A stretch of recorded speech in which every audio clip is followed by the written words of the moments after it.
Hey, welcome back to MC Disc Vlogs. This is Vlogmas day number 3. This is question and answer video part 2. We did part 1 about a couple months ago.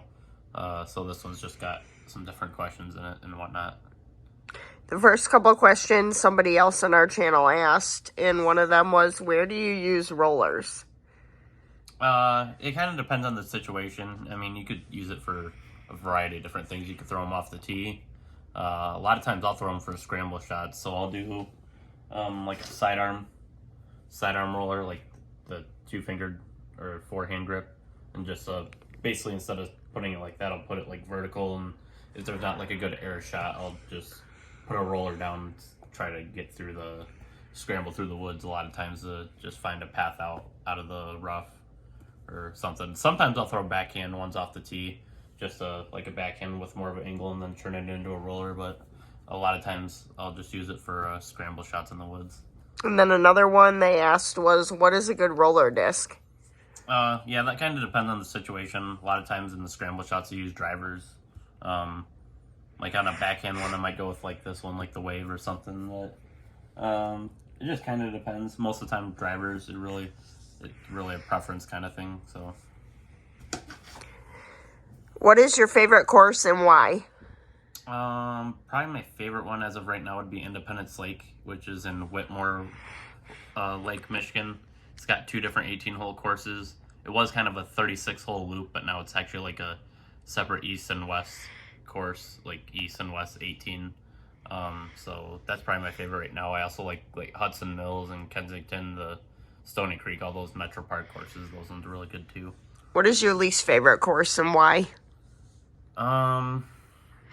Kind of depends. I think one of the worst ones I've played is that one in Potterville over by Lansing area. I used to play it a lot because it was only one of the ones when I started playing, but it's got like baskets that aren't that good, like lightning baskets with 1 row of chains, and the height between the top of the cage and the band's like only this much, and it doesn't have any concrete tees, and the city doesn't take care of it very well.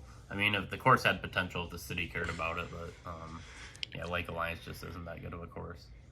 What is the most holes a course has that you have been to, and what is the least amount of holes a course has?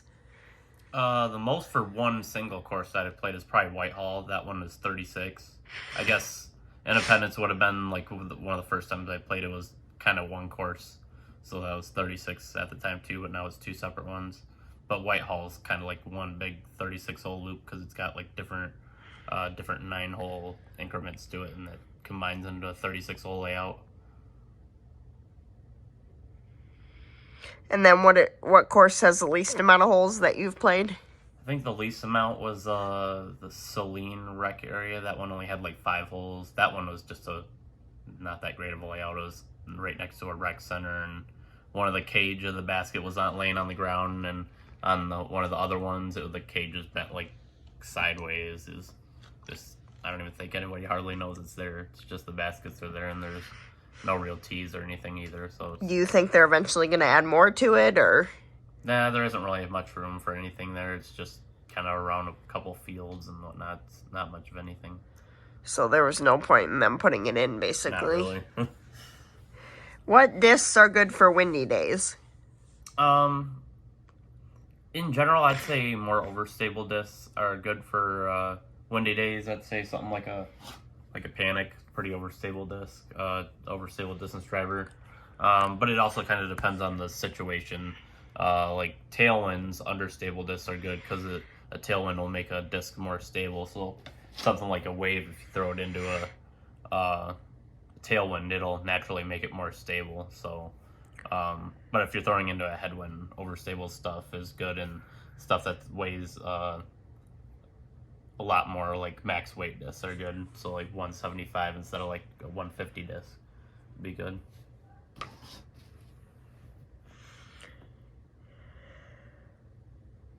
How do you know what weight disc you should be throwing?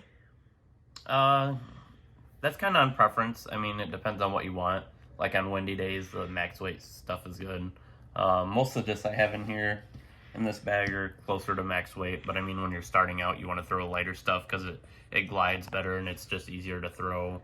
And then if you just want like big distance shots, sometimes the lighter weight discs are better just to get more glide and whatnot, but then they don't handle the wind as good. So sometimes you want to find a middle ground there. Kind of depends on what you want.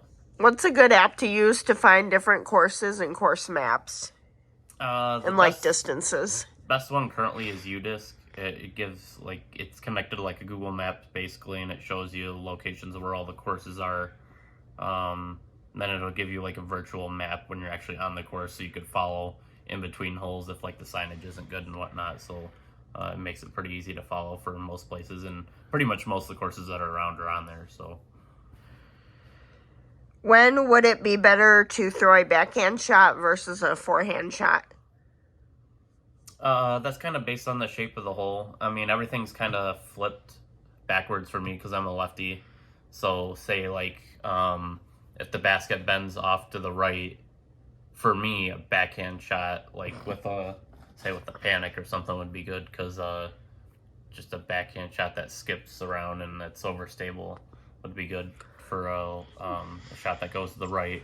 And then say if it was that same hole and it went to the left instead, I'd probably throw a sidearm shot and then try to skip it around the corner or something. And then if it's just a straight on hole, then I'll throw some relatively straight.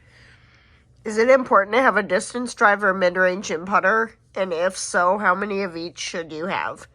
That's kind of a preference thing too. I carry like a good variety of each ones. I got a decent amount of distance drivers, fairways, mid-ranges, and putters. I mean, when you're first starting out, it's good to just throw the putters and mid-ranges and then work your way up to like the fairway drivers and distance drivers. So really, when you start out, you only need just a couple of them, maybe one of each one. But then once you start learning the discs you like more, then you start getting backups and stuff. And usually pretty much everything I've gotten here, I'm almost got like two of each one in case I were to like lose one. I have a backup of something I know, and I could still throw the disc I want. Do you have anything else you'd like to add or talk about? That's mostly what I can think about for right now. If you guys have any questions you want to submit, just leave them in the comments, and we'll make a part 3 if we have more questions that need to be answered, or if we just come up with more stuff. So that's it for right now. So thanks for watching. Like and subscribe.